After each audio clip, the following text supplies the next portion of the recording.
All right, I'm recording this at the beginning of July, and it dawned on me I had a very successful June. I had a little bit of a meltdown because of some workplace unfairness slash discrepancy, but other than that, I didn't have any binge eating attacks, nor did I have any out of control masturbating habits. Those were the two things that I was worried about going into the summer. Summer can be tricky for its changes, and during the whole month of June, I only masturbated 3 times, if you can believe that. I cheated one time when I had the unpleasant situation at work with my boss being differential with me. I won't say unfair because he comes from a different culture, and in his mind, he probably doesn't see any differences in that. I'm taking more of an educational approach now. I relapsed one time when I was in Idaho because I was having such a good time that I kind of just lost track. And then once more after I got back, I had some anxiety about starting a new job, having to talk to my new boss. And I didn't have any eating disorder attacks. By eating disorder attack, I mean something on the magnitude of having a craving so intense that I lose track of what I'm doing, causing distracted driving, causing me to lash out at work. I've had too many of those problems in the past. I still, on average, have one of those at least once a month, I would say. But this month, I was clean.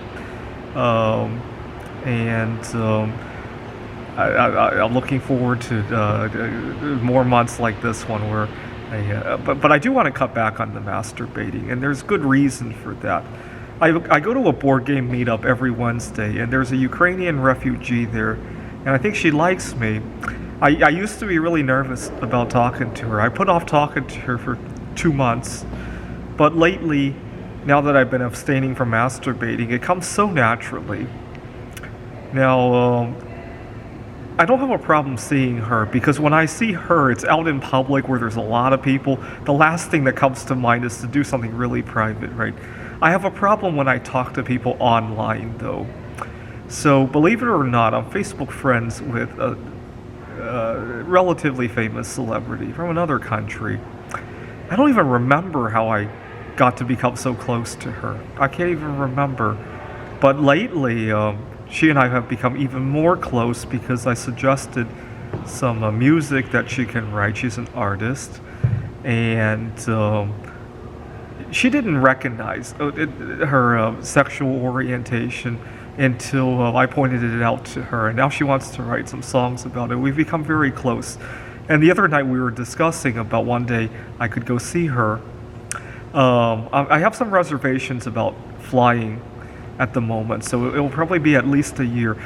I'm not so worried about pandemic issues, but what I am worried is that a lot of people are getting into these air rage issues on the airplanes. Obviously, flights are a lot more crowded than they used to be before the pandemic, and I have a lot of anxiety, especially a big flight, a big long flight like that, right? I can maybe stomach the idea of flying to Phoenix, but then why would I bother when I could drive, right? So I probably won't be flying for some time. But we were talking about that, and as we're talking about it, I get urges, and I have to step away from the computer, and I took a walk in Redmond, and then it dawned on me that if I go see her, I'm going to definitely want to abstain from masturbating for at least a month to ease out any anxieties of talking to her. But then I realized if I abstain from masturbating for a month, and then I got to take an 8-hour flight, that could be tricky in its own right too, right? I already have a lot of anxieties about flying. It's just a no-win situation. And so I really want to ramp it up even more in the coming months before I even think about that trip. All right, I made it. Well, how many months has it been since my last food attack? I want to say my last food attack was closer to April, actually. I had some drama at the university where I work. I had a student who was chronically turning in homework late, and it was causing a lot of stress in my life, and I think I might have had a couple episodes at that time. But I put my foot down with the student, and all is good again. So it's been 3 months since I've had a food disorder attack, and I've been masturbating less and less every month for the last 3-4 months as well. And I'll have to think about how I handle it next time I feel my boss treats me differentially. I'm not going to say unfairly anymore, differentially, instead of resorting to masturbating and resorting to escapes like that, because that didn't solve anything. I need to educate my boss.